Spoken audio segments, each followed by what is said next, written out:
would like to welcome the entire team of Rediffusion over here this evening. Thank you all for joining us. And I would like to invite Dr. Goyal to say a few words.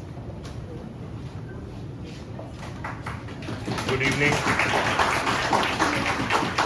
First and foremost, apologies. I am responsible for all the mess of getting, Harsha get lost somewhere in the city. Part of the blame must also go to Google, but I am the one who made most of the trouble happen. So apologies, sir. I'm sorry. It's my proud privilege to welcome Harsha back to Rediffusion. So let's start with a big round of applause for Harsha Bhogle.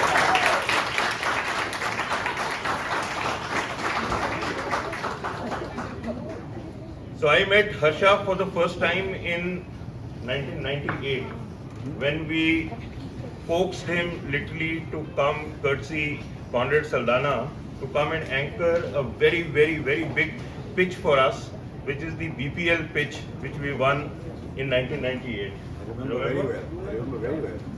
So I've had the proud privilege of having worked with him, and we are delighted to have Harsha back here today. I'm not going to speak very much. Two very important occasions. One, of course, is Harsha coming to address us all. And the second very, very important occasion also is that Saturday, which is 2nd of July, is the 49th birthday of Rediffusion. So we thought what better way to celebrate it but to prepone it by 2 days and have Harsha cut the cake. So later on we will do that. Carol? Sorry. Okay. I better. It's just me. I don't know what you were going to say. So I know he needs no introduction, but I'll still do my bit. Harsha Bhogle is widely acknowledged as not just a voice, but the face of Indian cricket. In Australia, in 1992, he was rated as the possessor of the sexiest voice on radio. And in 1999, a poll rated him the #1 commentator in the world. A chemical engineer and an alumnus of IIM Ahmedabad, India's premier business school, Harsha joined Rediffusion in 1985 from campus. He worked on Halo, Palmolive, Charmis, Bush, and some smaller brands like Beckelite Hylam, Warner Hindustan, Instant Tento, Sloan's, and Smash. During his tenure, Rediff participated in an anti-drugs contest where Rediff came second. Harsha also saw the tail end of Gold Spot and Tomco. Harsha has now commented on over 400 one-day internationals, over 100 test matches, and has been closely associated with T20 cricket right from the first game that India played through 6 IPL tournaments, 5 Champions Leagues, and 5 T20 World Cups.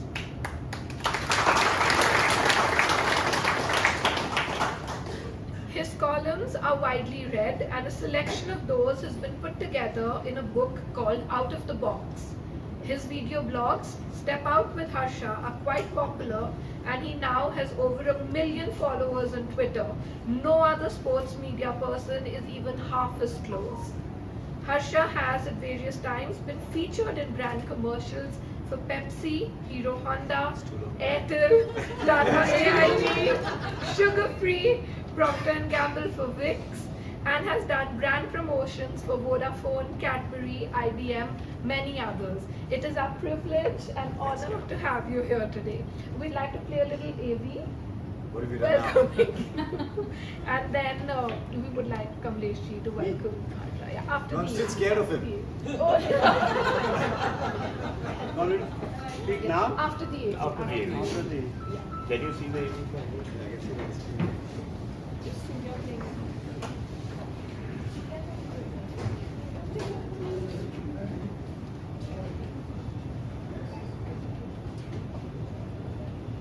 Sound को क्या हुआ?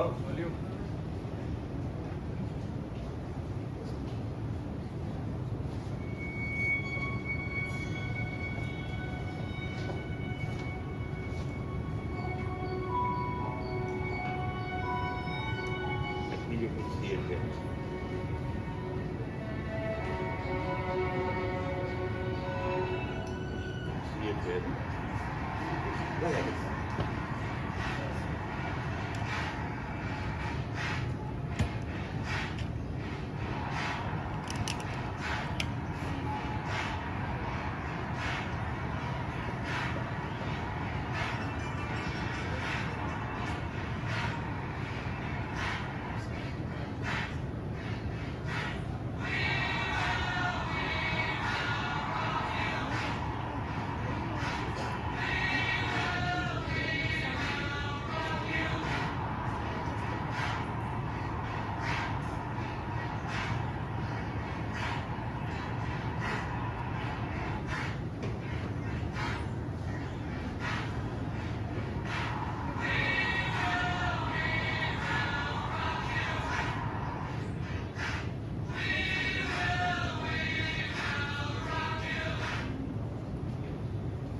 want to scare you, Harsha. There's nothing new, sir.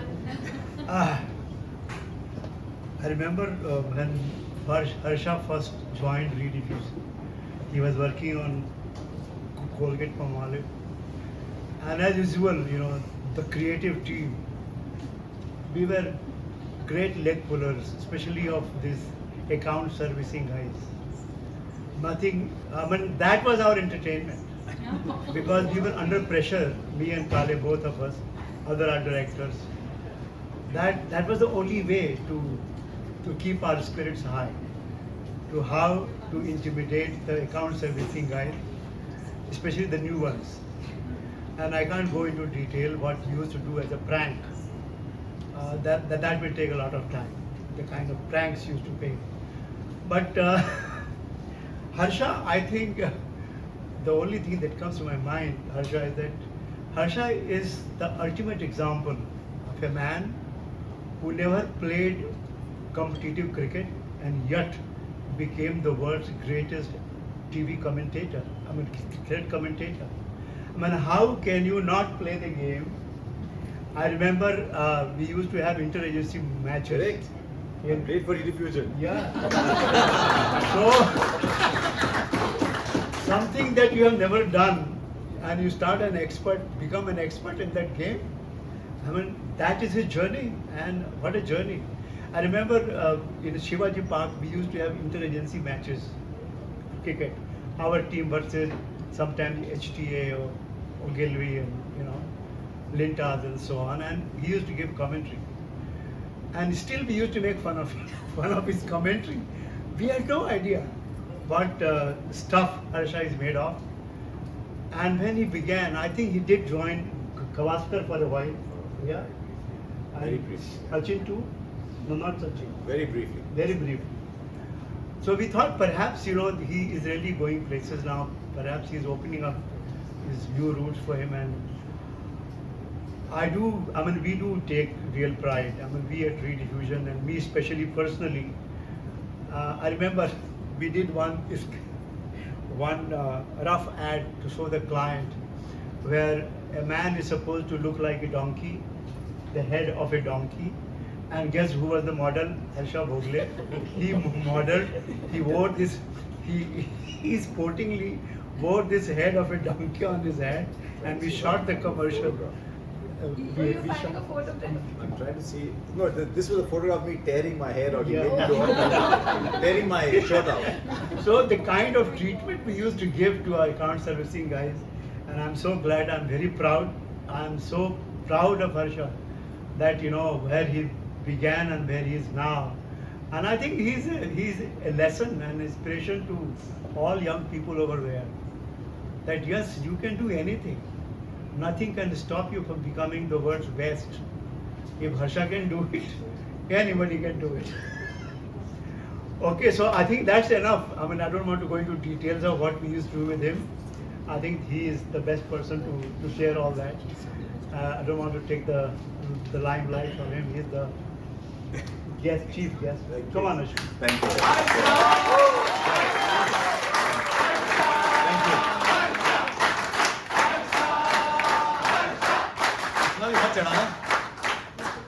इतना भी मत चढ़ाना now that we're all older, maybe I can just tell Kamlesh that client servicing brings in the money that gives creative a job.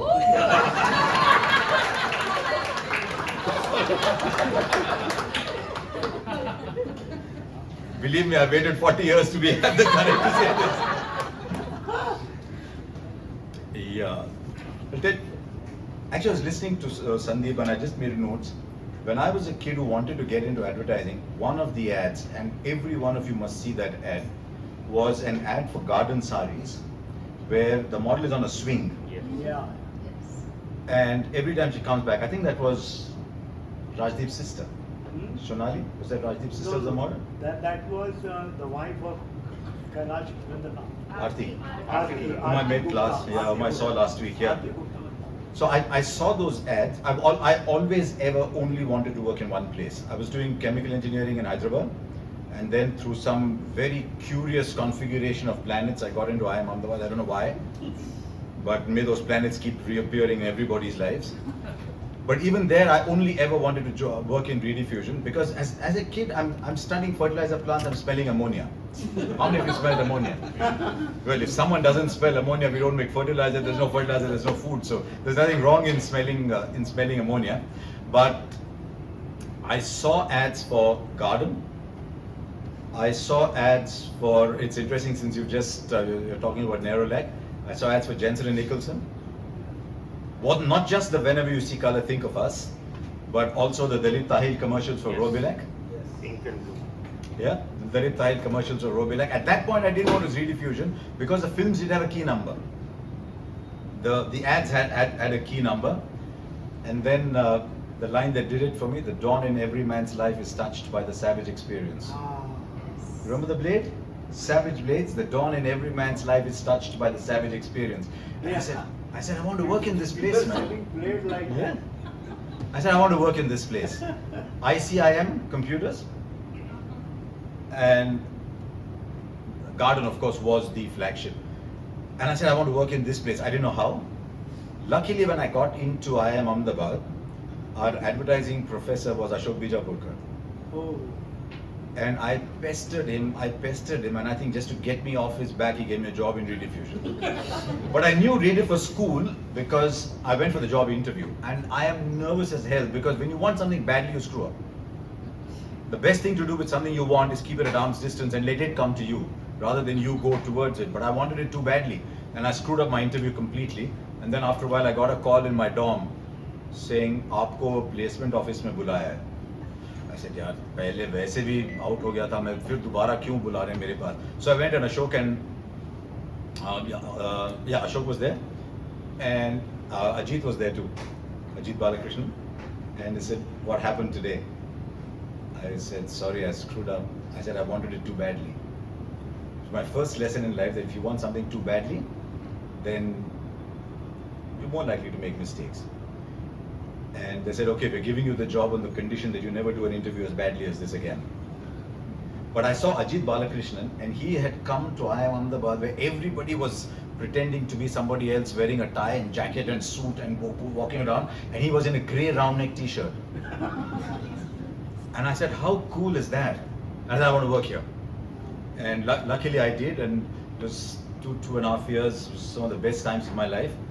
Luckily, I knew what I was getting into because a lot of people thought getting into advertising was a glamour business. And truth be told, to some extent, advertising was posh in those days. Advertising was English. If you wanted to write an ad in Hindi and you went to Kamlesh and pleaded with him, he would say, "वो Hindi translator है ना, उनको per word पैसे देते, उनसे translate करवा लेना." So Bush's campaign, which was tall, dark, handsome, and #1, Bush Baron, which was the largest selling single model in its time, got translated into Marathi. How many of you follow Marathi? Got translated into Marathi as "Uncha Savla Dekhna" and number 1. Number 1 means it's just cartoon types, number 1. So we had to be careful. But I knew I wasn't joining a glamour industry because I had come to Mumbai in '84. It was the first test match. I was still studying in Ahmedabad. For some reason, I got a test match to do. And I wanted to know everything about advertising. So I met somebody called Ajay Srikhand at Lintas in those days. And he said to me in Marathi, "फरशीवर बसून पिठलं भाकरी खाता येईल का?" Can you have pitla and bhakri sitting on the floor? Meaning he wanted to ask if I'm earthy enough to understand people. Because eventually advertising is about reaching people. Advertising is about brand creation. So I said, yeah, I'm cool, I'm no problem. So that's when I realized I'm not getting into any glamour business anywhere in the business of creating brands. We came to Rediffusion on, I think it might have been the 26th of May. Two things I remember. First, the office was in the old Ready Money Terrace. But we didn't know which entrance was the right entrance.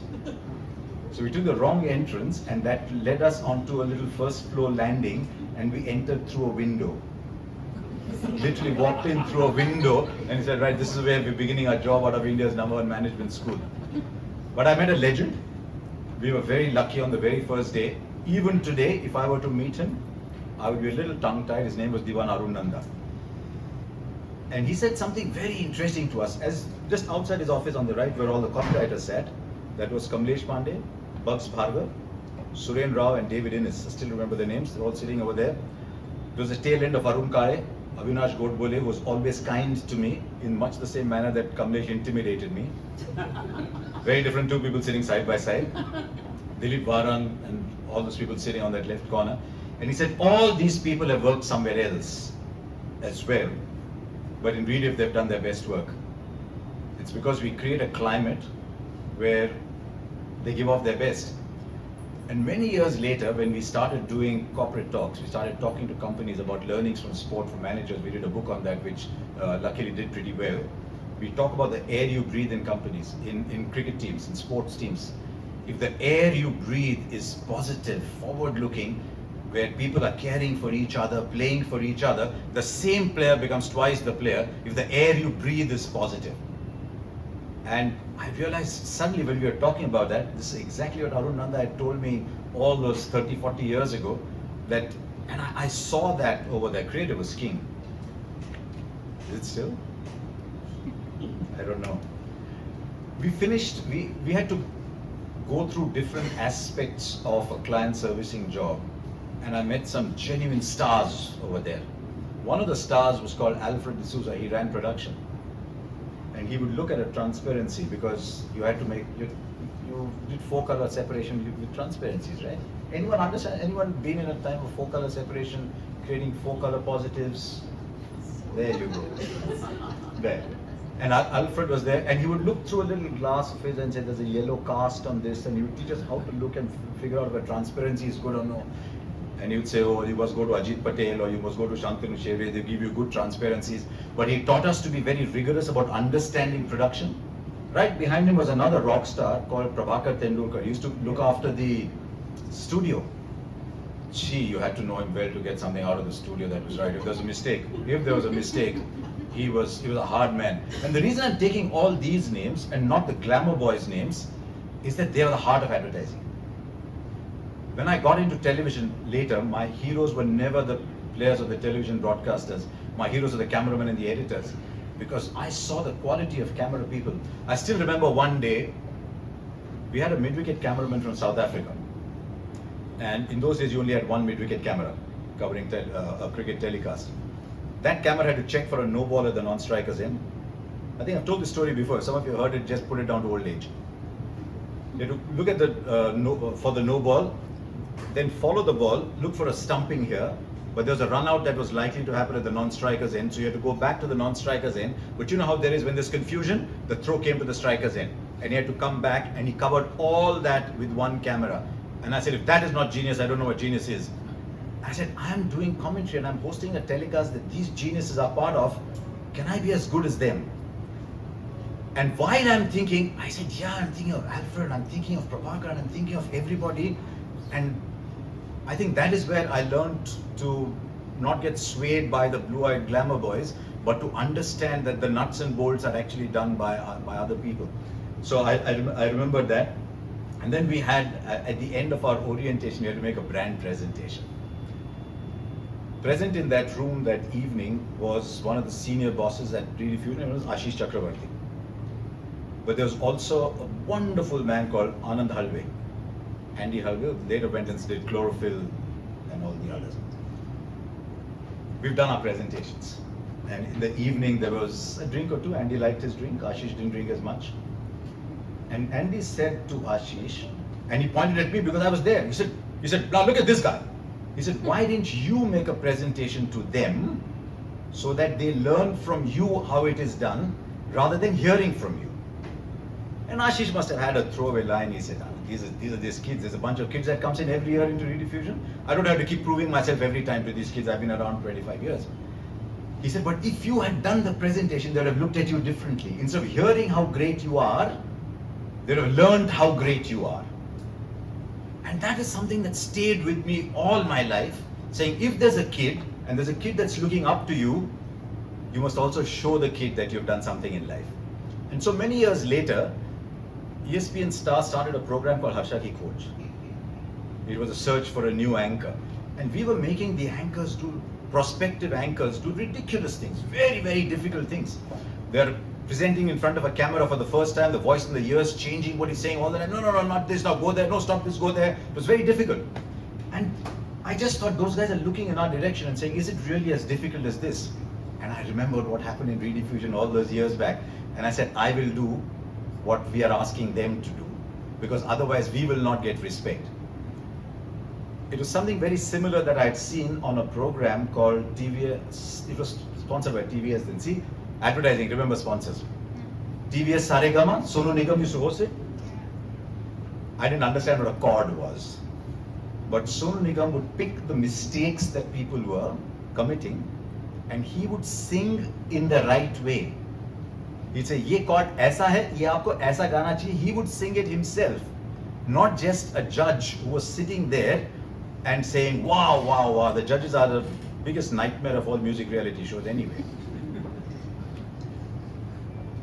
So I discovered that if there's a kid in front of you, do what you're asking the kid to do. And that's one of the learnings in my early days in Rediffusion that I carried with me. First film was Halo Shampoo. I don't know if anyone's ever seen Halo Shampoo. It was Kittu Gidwani, Radha Seth. Radha Seth used to be a model coordinator. So she was presenting the model and the client looked and said, but you look better than all of them, why don't you be in it? And that's how Radha Seth was in it. But I learned what an ARRI 3 camera was. See, because in those days, if you're in client servicing, you had to do everything yourself. Not just being dread of Kamlesh and wonder what he's going to give you, but also you had to do billing, you had to do media yourself. You had to do media yourself means you had to sit with Vasant Banare. And by the way, we're still all together on a Rediff group, by the way. We're all in touch still. I only worked 2.5 years, 2 years and a bit in Rediffusion. But there's something about the air that I'm still friends with people who worked for much, much longer. So we had to do our media billing. That means you have to know the ad rates. You have to measure the material that was being sent out. Half tones, quarter tones? Yeah. There's somebody who knows what a quarter tone is. We had a billing thing, so you had to know what half tone was, you had to know what quarter tones were, you had to know what color artworks were, because you were billing them yourself. So you learned everything about the advertising business. If people were coming in, media sellers were coming in, they had to come and meet you because you were doing the media plan yourself. How did you do the media plan? It was not that difficult actually. You either bought spots on Ramayana and Mahabharata, or you had the readership survey. So you looked at the readership survey and decided what was going in, but the readership survey was broken down by income categories. So virtually every brand was appealing to SEC A, which was 1500 plus per month. My salary was 1900 rupees a month. And I thought, wow, man, I'm in a sort of upper income bracket and all that. And then Mark produced an upmarket survey. The upmarket survey was 2500 plus income. So we had to do media planning. What we benefited from therefore was learning every aspect of advertising. If you worked in Rediffusion for 2.5 years, you knew every aspect of advertising. So my first film was Halo, and I had to go for the recording of the jingle. Jeez, man, I learned what a voice was. Carol just talked about sexiest. You know why they said sexiest voice? They couldn't find anything else to put that label onto, because there's nothing else about me that answered to that. And I heard Gary Lawyer starting to sing the opening lines of "Hey there, Halo girl." I'd love to go back and do a voiceover for it and drop his voice and say, "Hey there, Halo girl." And then Pam Crane was singing, and there's Louis Banks on the piano, and I'm looking at all these people and saying, shit, I'm part of this industry, man. And Kitu Gidwani was in the commercial, and I saw the glamour side, which you don't get to see that often because that's what the creative people did. But you saw what an Arri 3 camera was, and it went cutter, it kept making all that sound. And you couldn't take too many takes in those days because raw stock was expensive, right? So you only had so many cans of raw stock. You couldn't just, with digital, one of the things that's happened with digital is the concept of discipline has gone. And I'm not saying that in a derogatory way. You don't need to be anymore because you can keep taking the same shot 20 times. You couldn't do that before. It's almost like saying Lata Mangeshkar used to sing on a single track recording, where if a violinist got it wrong, you had to sing the whole thing again. So you had to rehearse, you had to be very good. You learned very quickly to be very good. And I think many years later when I got into television, I learned to do things in single takes because maybe that was the background. You never know where the background surfaces, right? And you say, if I take too many takes, I'm holding up the editor, I'm holding up the camera person, I'm holding up everybody, I can't do too many takes. So we learned to try and do as much in single takes as possible. So that was a big high for Mahesh Matha was making the films. And at the end of that year, I think the target for the Rediffusion Mumbai branch was 8 crores. No branch in India at that point was close to 8 crores, including a single branch of HTA, which was the leader. And we're falling short. Because the prize was, if we did 8 crores, then everybody with partner went to Kathmandu on a 4-day holiday. We discovered later, because the office had to be renovated, they had to get us out anyway. So we were falling short. Garden Variety paid in advance before the ads were released so that we could get to 8 crores and we could go on that holiday. The client agency relationship was like that. So Garden paid in advance to Ashok Kurian. Ashok Kurian was branch manager, Garden paid in advance, and we all had a holiday to remember. And Nepal is abroad, right? Yeah. Nepal is abroad. We were so excited going to Nepal. The reason we could go was you didn't need a passport to go to Nepal. Our ID, Anita and me went together, we'd just been married then, was our ration card. Am I sounding like I'm about 100 years old? Which brings me to what I'm grappling with now, that I'm sure a lot of you will grapple as well because you're in the people industry, which is to stay relevant. When you get to my stage, and that is going to happen to every one of us, is that we're going to end up on the wrong side of the relevance scale. Because there will always be people on the right side of the relevance scale, and it's not up to them to look up to us and say, "Acha, ye legend hote the yaar, ek zamane mein unki tarah banna chaho." Nahi, it's up to us to get accepted by them, not asking them to become like us. So for me, at the moment, one of my biggest challenges is to stay relevant. In a commentary, if you just routinely say, that sounded like Manna Dey might have sung that note.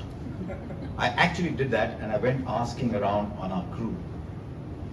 And less than 10% knew who Manna Dey was, which is a tragedy, but reality.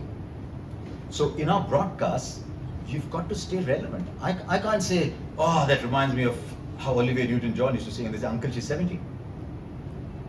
So we've got to stay relevant. Game of Thrones becomes irrelevant very quickly, right? If I say, I must watch Game of Thrones, they say, "Uncle, that was 5 years ago." No, 10 years ago, 12 years ago. So one of the things I'm grappling with, and I think that's true of everybody in advertising, is that we have to stay relevant, we have to stay in time, in tune with the times. Many years later, I saw a agency show reel. Agency show reels are a big giveaway for the current state of the agency. If the agency show reels are all the commercials that you made 20 years ago, then it means you've not made a commercial recently that's worthy enough of going on your show reel. So if the Rediff show reel was Garden Variety, Robiel Egg Paints, people would say, but what happened thereafter? And I think the latest ad to come in thereafter, when I saw it after a long time, was Gimme Red. Rediffusion also had to fight with staying relevant.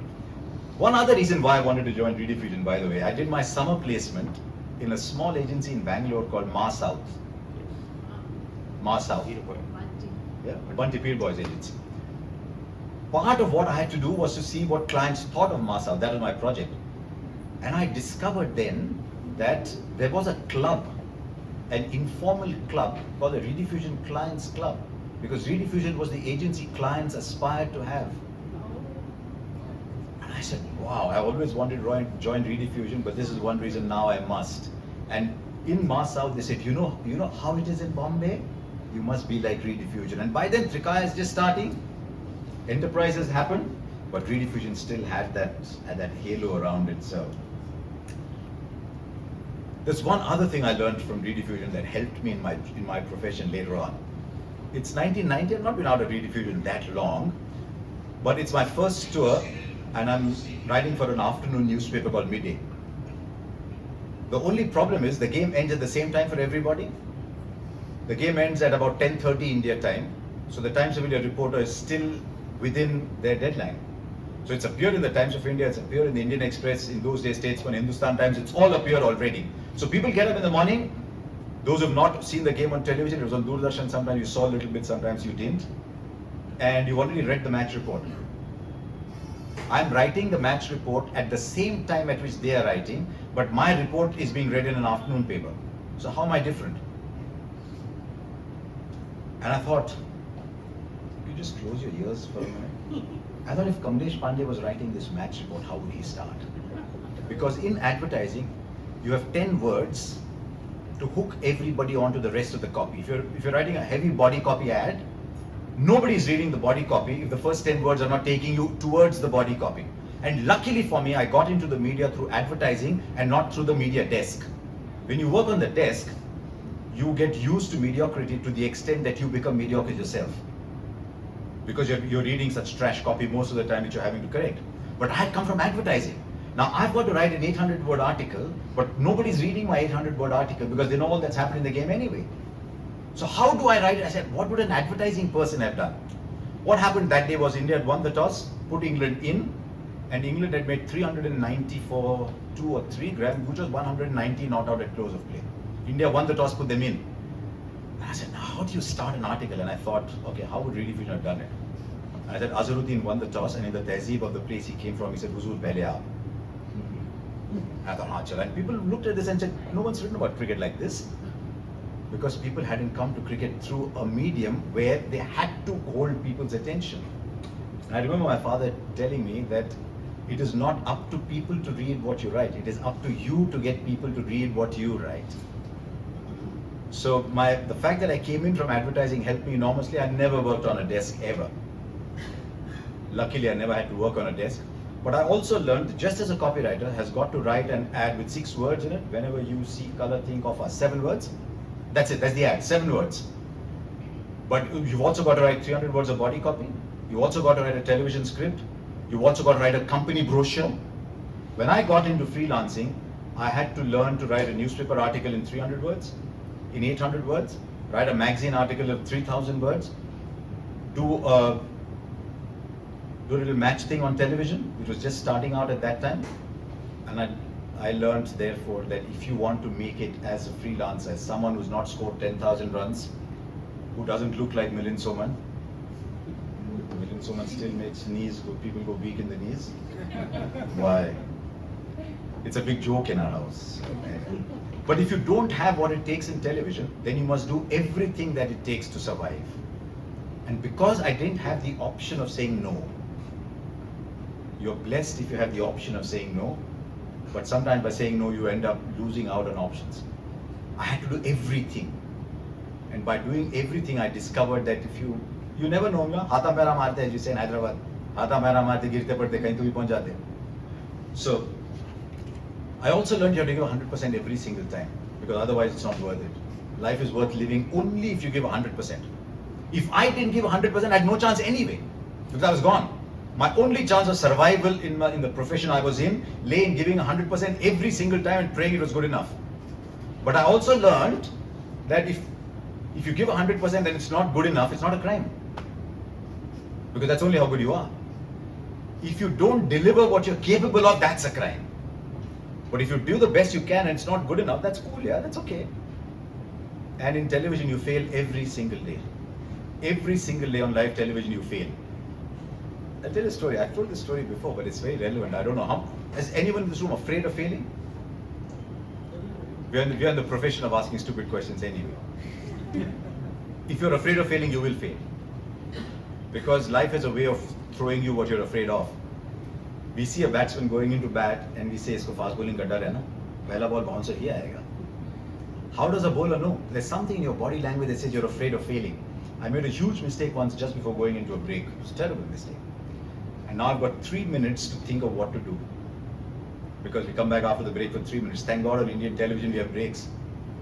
In some other countries we don't have breaks. What do? So I thought and I thought and I thought. I said, "Kya kare abhi?"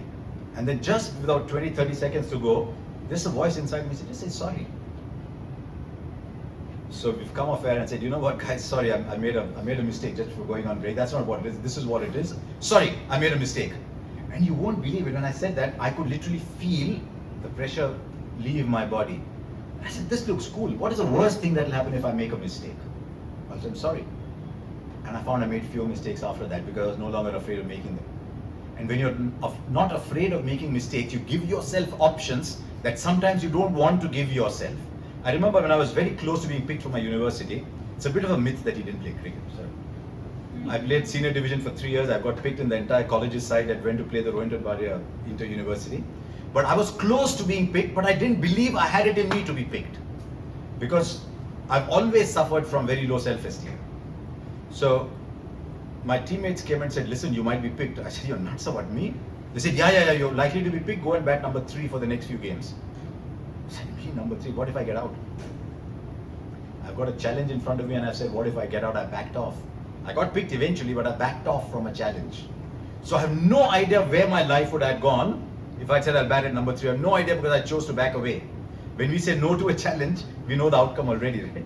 Because we determine the outcome. When we say no to a challenge, we determine the outcome. When you say yes to a challenge, you have no idea what lies beyond. When I got into television, I didn't have the option of saying no. And so I said yes to a challenge. So if there's one thing I want to tell all of you from my advanced years, it is never say no to a challenge. You never know.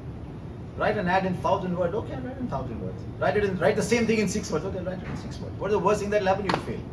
So what? I remember talking about this to Rahul Dravid once. And he said, "What is failure for an international batsman? Is 30 failure? 40? What's failure? Let's take any number. Throw me any number. Tendulkar and Dravid are batting together. What is a number that they haven't delivered? What is it? Throw me a number. 20, 30, 40? What do you think? They average 50, by the way, both of them. So anything under 50 is below par. But what is failure? Is under 30 means you fail? Is under 20 means you fail? He said, just count the number of times Sachin and me got out under 20. That's how often you fail in life anyway. So what are you afraid of? If Dravid and Tendulkar can fail in front of everybody, what are you and me? Hum tum kis ginti mein, bhai? So I just thought I'd share some of these things about.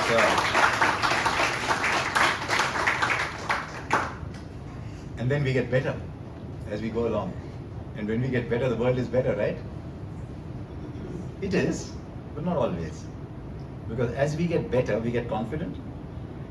As we get confident, we acquire an ego. We say in sport, if you've got ego and anger on your side, you don't need an opponent to lose, you've lost already. Because when you acquire an ego, you start to believe you're invincible. All the mistakes that people in power make, whether they're cricketers or politicians or wherever, all the mistakes that people in power make are because they start to think they're invincible. Think I cannot go wrong. And you can understand why they think I cannot go wrong, because they've been so wildly successful. I cannot go wrong. The moment you start to think I cannot go wrong is when you're about to make a mistake. So you have to choose between ego and humility. It's an easy battle. Humility wins 10 times out of 10. Yeah. And humility doesn't mean you go to Sandeep and say, "Yeah, I am hopeless actually." Humility is accepting the fact that you can get better. And one of the things you look for in cricketers is, are they better this year than they were last year? Why is Jasprit Bumrah a fabulous player? Because every time you see Jasprit Bumrah, there's something about him you hadn't seen before. When he came in, if anybody who saw Jasprit Bumrah bowl for the first time tells you that I knew he was going to get there, just measure his nose. It's getting longer as you speak. Nobody thought. It's like anybody who says they thought Gujarat Titans are going to win the IPL, they're lying. Nobody thought. Anybody think Virat Kohli would become as big as he did? I remember Rahul Dravid telling me when I saw Virat Kohli, I said, yeah, he's an okay player, you know, he's got a lot of shortcomings, so he's okay. He said every time I saw him, I saw one shortcoming less. Every time I saw him, he was a better player than I'd seen him before. He said, that's when I realized this kid is special. Because every time I see he's better than he was before. Can we all be like that? I don't know. I had to in my profession because I had no choice. But your ego doesn't allow you to get better. Humility allows you to get better. So humility beats ego every time. This is the stage where I start sounding like a grandfather. So I'll stop there. I'll stop there. I just mentioned Info 8. Info 8 is Sanjeev Dixon Bank. So, yeah. Your batchmate? No, One year junior. sadly everybody is younger than me.